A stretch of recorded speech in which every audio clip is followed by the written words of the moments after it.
Welcome to my YouTube channel. My name is Christiana and I am Tiana Food and Lifestyle. Today I'm going to be making Nigerian eggplant stew. The first thing I'm going to be doing is to prepare my eggplant. But first, this has been properly washed. You want to make sure you wash it before you make use.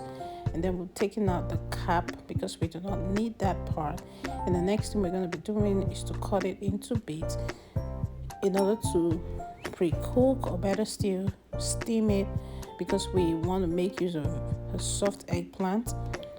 We don't want something crunchy but not overcooked. We want to make sure it's soft in order to make use of it for the stew rather.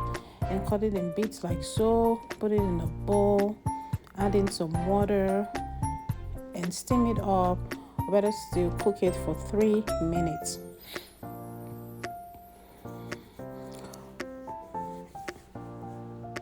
While we're cooking that, we'll put in our hot oil on the stove, put in palm oil, allow it to cook, and then put in our onions. Allow these onions to simmer in order to bring out the sweet taste of the onion, and then put in our ready eggplants in the blender. Blend it not smooth, let it still come out rough. If you have a mortar, you can make use of that. Put in our scotch bonnet and mixed pepper in the pot, and then allow it to simmer for a bit. Check my description box to see all the ingredients. Now we come in, put in our seasoning, put in our crayfish, and then give it a mix like so. And now we'll put in our fish or whatever you have. I'm making use of dry fish, cow skin, and I'm making use of goat meat as well, and air fried fish.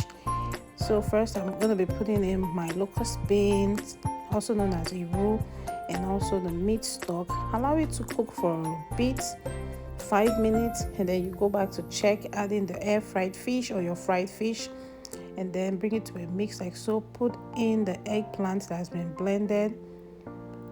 Remember, don't blend it too smooth because you still want to get the eggplant filling, okay? And then allow it to cook for 5 minutes.